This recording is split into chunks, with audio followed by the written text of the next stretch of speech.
Assalamualaikum warahmatullahi wabarakatuh. Salam sejahtera bagi kita semua. Salam Om Swastiatu, Namo Buddhaya, dan salam kebajikan. Yang terhormat Bapak Saur Kostanius Simamora, SPMM. Kami dari kelompok 1 yang beranggotakan Priyono Setiawan, saya sendiri Sinta Melati, Kuati Yuliana, dan Khairul Abidin. Kami di sini ingin mempresentasikan materi terkait analisis kinerja keuangan PT Unilever Indonesia Tbk dan PT Indofood Sukses Makmur Tbk. Baik, berikut ini masuk ke profil PT Unilever Indonesia Tbk. PT Unilever Indonesia Tbk berdiri di Indonesia semenjak tahun 1933. Awalnya bernama Liver Jeb Fabrikan NV, yang beroperasikan di Batavia dan merubah namanya menjadi PT Unilever Indonesia Tbk pada tahun 1980 dan go public menjual sahamnya pada Bursa Efek Indonesia pada tahun 1981. Perusahaan ini bergerak dalam bidang penyediaan consumer produk yaitu home and personal care serta food and ice cream di Indonesia.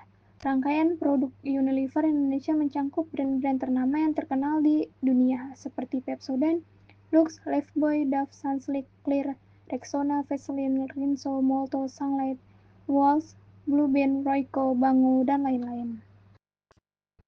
Selanjutnya masuk ke sejarah singkat PT Unilever Indonesia Tbk. PT Unilever Indonesia Tbk memulai sejarahnya pada tahun 1933. Pendirian perseroan di alamat Angke, Jakarta, dengan nama Liver Jeb Fabrikan NV. Kemudian tahun 1936, PT Unilever memperkenalkan sabun Lux di Indonesia. Selanjutnya tahun 1982, Unilever Indonesia melaksanakan penawaran umum perdana mencatatkan 15% sahamnya di Bursa Efek Indonesia dengan kode saham UNVR.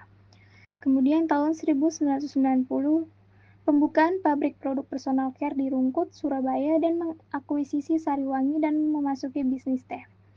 Dan yang terakhir 1992, pembukaan pabrik es krim Walls di Cikarang dan memperkenalkan produk Konelo dan Pedal Pop. Kemudian, visi dan misi PT Unilever Indonesia Tbk. Visi dari perusahaan ini ialah untuk meraih rasa cinta dan penghargaan dari Indonesia dengan menyentuh kehidupan setiap orang Indonesia setiap harinya.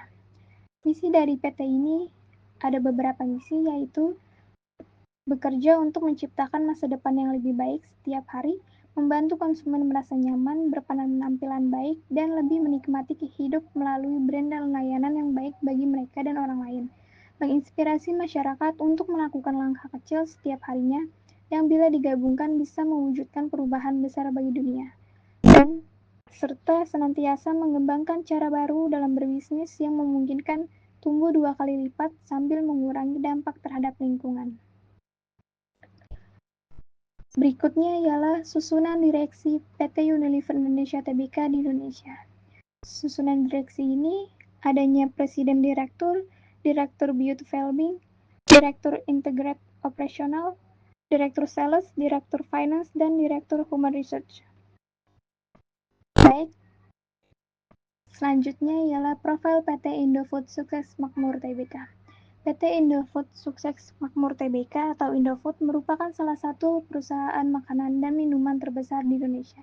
Indofood didirikan pada tahun 1982 oleh Sudono Salim dan saat ini beroperasi sebagai anak perusahaan Salim Group.